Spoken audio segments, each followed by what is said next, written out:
Pentagon के x official तो पूरा पूरा भारत के सपोर्ट में खड़े हुए और बोल रहे हैं कि कनाडा को ग्रे लिस्ट में या फिर ब्लैक लिस्ट में डाल दिया जाए. And how Canada is the weak link as far as terror financing and terror funding, clamping down on terror funding in the world is concerned. Canada should be on the gray list, if not the black list, because of what it's been allowing to happen with regard to Khalistani extremism. हम 5 trillion की economy है, हमारा तुम्हारे साथ $10 billion का trade था, तुम उसको बंद करके बैठ गए, उसके ऊपर बैठ गए जो फ्री ट्रेड एग्रीमेंट हो रहा था. इतना तुम्हारे लिए टेररिज्म प्री है. पेंटागन के एक्स ऑफिशियल ने स्टेटमेंट दिया. आपको क्या लगता है कि भारत के पीछे क्या वाकई में ग्रे लिस्ट या ब्लैक लिस्ट कर दिया जाएगा कनाडा को? क्या ये कदम भी उठा लिया जाएगा? ये अगर दोनों के संबंध ऐसे खराब हो जाएंगे तो किसका नुकसान होगा? तो इसलिए सारे हिंदुस्तानियों को मुंह तोड़ वहां पे जवाब देना चाहिए. देखिए, बहती गंगा में सबने हाथ धोया है. बात यह सच है दोस्तों. सिर्फ मोदी जी ने जलील नहीं करा. अगर कोई ये सोचे कि सिर्फ मोदी जी ने जस्टिन ट्रूडो को जलील करा, no, not at all. Modi ji ने भी करा, जो बाइडेन ने भी करा, ऋषि सुनक ने भी करा, एल्बनीज ने भी करा.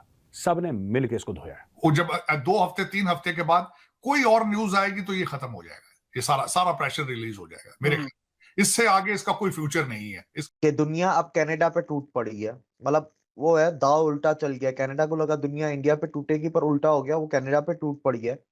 आपकी और हमारी जो ट्रेड की बात चल रही है ना, नो, रोको इसको. भारत ने रोका, भारत ने पहल करी, भारत ने रोक दिया. अब ये पूरी तरीके से सड़ गल गया. Canada has been isolated. Canada has to bit its own dust. X official ने स्टेटमेंट दिया. आपको क्या लगता है कि भारत के पीछे क्या वाकई में ग्रे लिस्ट या ब्लैक लिस्ट कर दिया जाएगा कनाडा को? क्या ये कदम भी उठा लिया जाएगा? नहीं, कनाडा को FATF में डाला नहीं जाएगा, पर ये बात बोलना अपने आप में बहुत बड़ी बात है. और ये ट्रूडो की सरकार भी गिराएगा और ट्रूडो कभी दोबारा सियासत में भी नहीं आ पाएगा. और कनाडा को मजबूर कर दिया जाएगा कि तुम लोग अपने मुल्क की सफाई करना शुरू करो, आवाम की तरफ से और इंटरनेशनल कम्युनिटी की तरफ से भी. वैसे G7 का मुल्क है, इतनी आसानी से उसको जाने थोड़ी ना देंगे. पहले तो हम देखते थे कि वेस्ट की तरफ से खबरें आ रही हैं, प्रूफ्स वगैरह मांग रहे हैं और भारत के साथ खड़े हैं. बांग्लादेश के फॉरेन मिनिस्टर उठकर भारत का साथ दे रहे हैं. क्यों? We are proud of India. India इस तरह की इमेच्योर थिंग्स नहीं कर सकता, ये बोल रहे हैं. चलो, बांग्लादेश ने तो बड़ा स्पेसिफिक स्टेटमेंट दे दिया ना उसके कनाडा से रिलेटेड. कल एक दिन में कितने बयान इंडिया की फेवर में आए हैं, आप वही देख लें. ओवरऑल इंडिया की ताकत क्या है उसका अंदाजा अगर आप लगाएं. अफ्रीकन यूनियन के प्रेसिडेंट UN में वसुदेव कुटुंबकम बोलते हैं संस्कृत में, और वो बोलते हैं मैं सीख के आया. कंबोडिया के प्राइम मिनिस्टर बोल रहे हैं, पोर्चुगल के फॉरेन मिनिस्टर हैं, उसके बाद डोमिनिका रिपब्लिक के वो तारीफ करते हैं वैक्सीनेशन के ऊपर.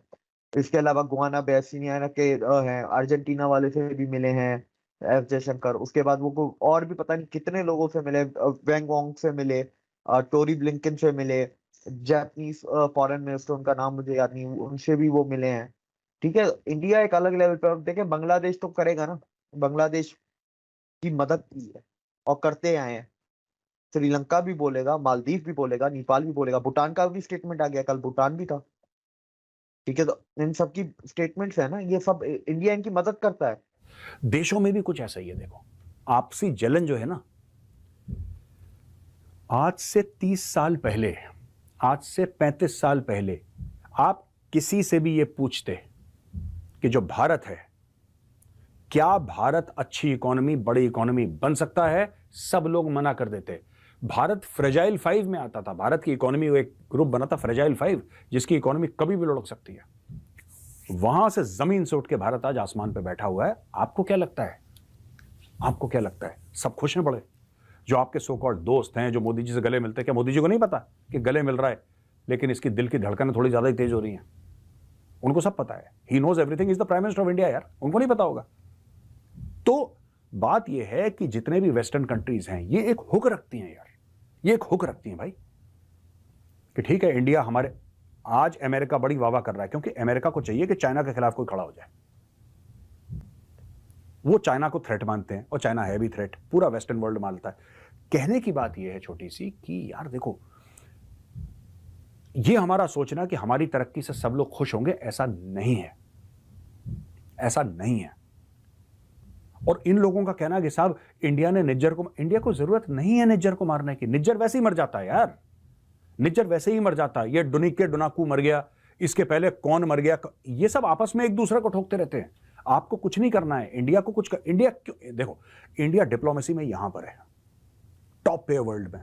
G20 समिट हो रहा है, लोग आ रहे हैं, अमेरिका का प्रेसिडेंट आ रहा है यार। यहां पे फॉरेन ऑफिस में बड़े बुद्धिमान, बड़े अकलमंद, जिसको पुराने टाइम पे कहता था ना, बड़ा विद्वान पंडित आदमी टाइप के, उस सेंस में मैं बोल रहा हूं विद्वान, ये उस टाइप के लोग बैठे हैं यहाँ पे।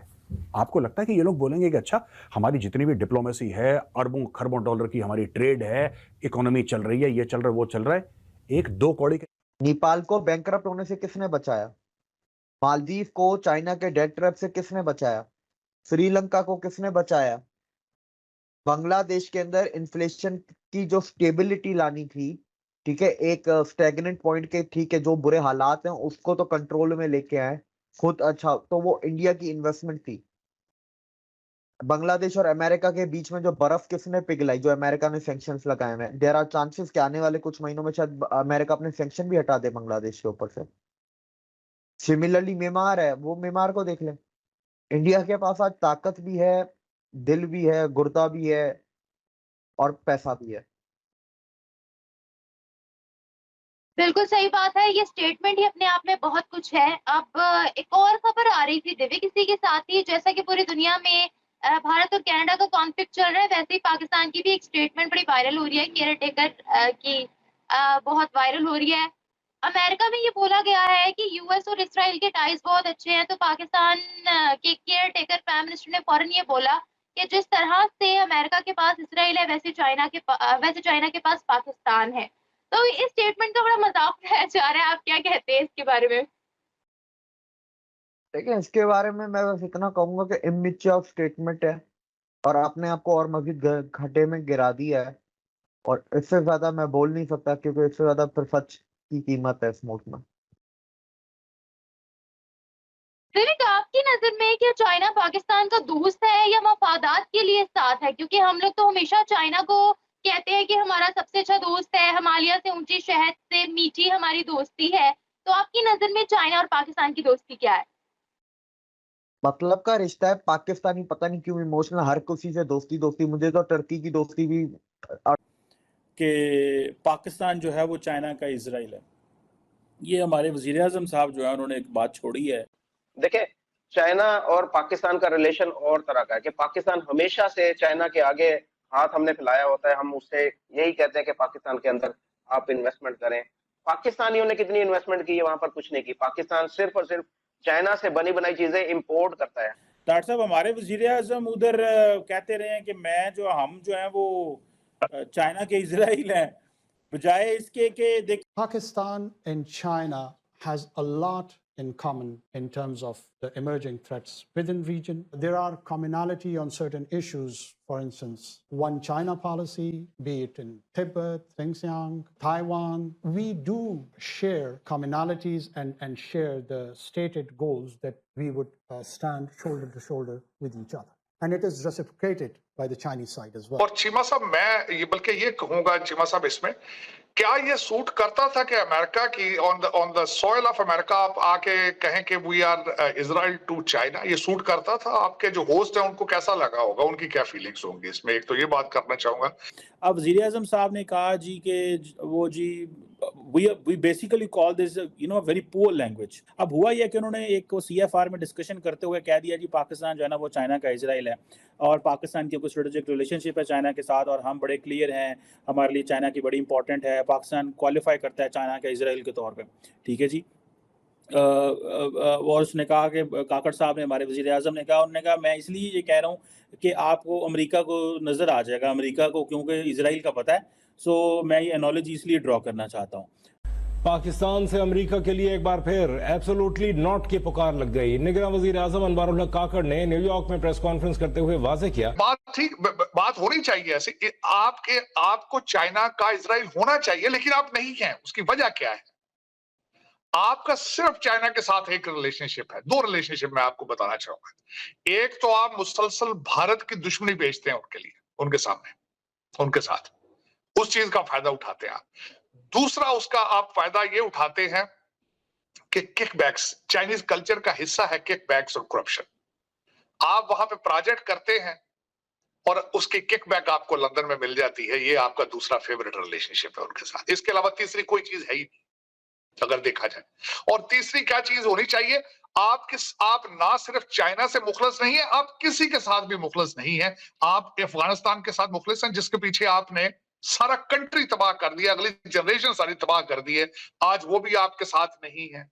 ईरान के साथ आप नहीं है, भारत के साथ आप नहीं है, आप किसके साथ हैं सवाए डॉलरों के या पाउंड्स के? मैं ये मेरे लिए भी एक मुझे भी चाहिए, मुझे को एजुकेट करे कि नहीं, हम फला कंट्री के साथ बहुत ज्यादा मुखलिस हैं और हमारे रिलेशनशिप बाइलैटरल हमारे रिलेशनशिप है। हमारा देखें जी, हम उनसे ये फलां चीज देते हैं, फलां चीज देते हैं रिटर्न। सऊदी अरेबिया से कर लें, आप यूएई से, किसी से बाइलैटरल रिलेशनशिप मुझे बताएं किस कंट्री के साथ आपके रिलेशनशिप डॉलर पाउंड बेस है, not national interest base.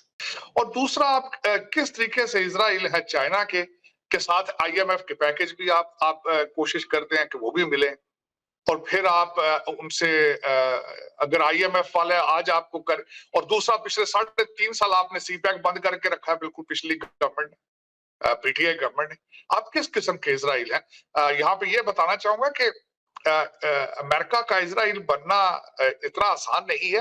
America की फॉरेन पॉलिसी का हिस्सा है almost unconditional support of Israel. और दूसरी सबसे बड़ी बात यह है कि इजराइल जो है उसको कहा जाता है कि the only true democracy of middle east, एक। और दूसरा, इस वक्त टेक्नोलॉजी पे जो ग्रिप इजराइल की है और डिफेंस आर्मामेंट जो है उसमें इजराइल का they don't have any competition.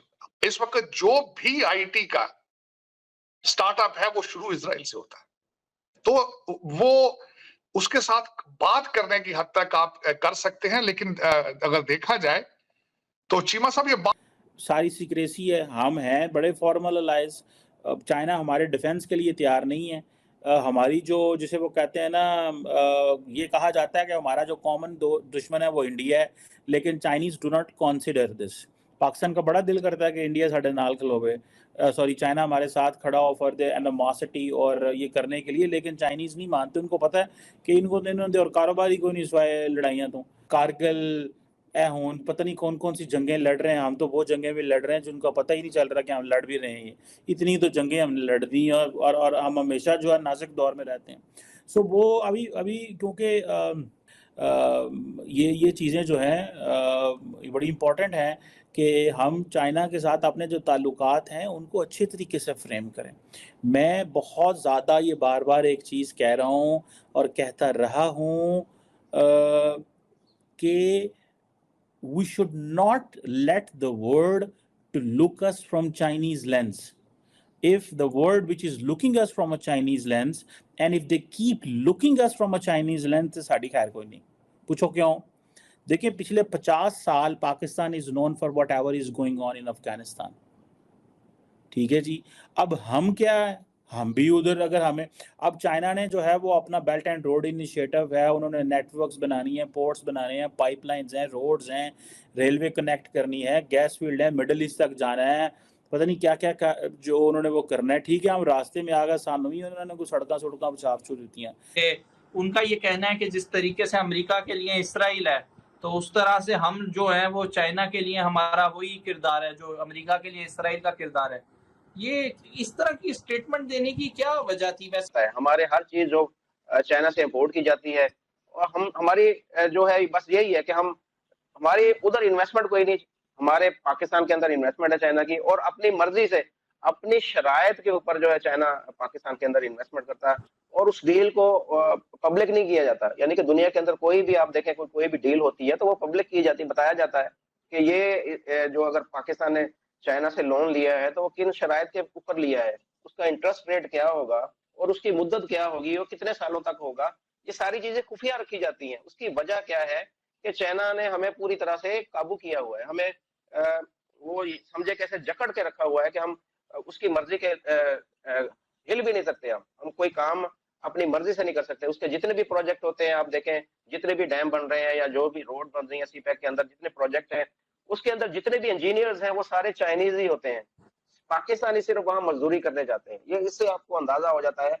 कि पाकिस्तान का कितना बड़ा दोस्त है। कोई दोस्त नहीं है चाइना हमारा। चाइना से हमारा रिलेशन आका और गुलाम का रिलेशन है। वो हमारा आका है, हम उसके गुलाम हैं। और दूसरी तरफ अगर बात करें आप अमेरिका और इजराइल की, तो वो देखें वहां पर जो वो बराबरी के लेवल की उनकी जो है ताल्लुकात हैं। बल्कि मैं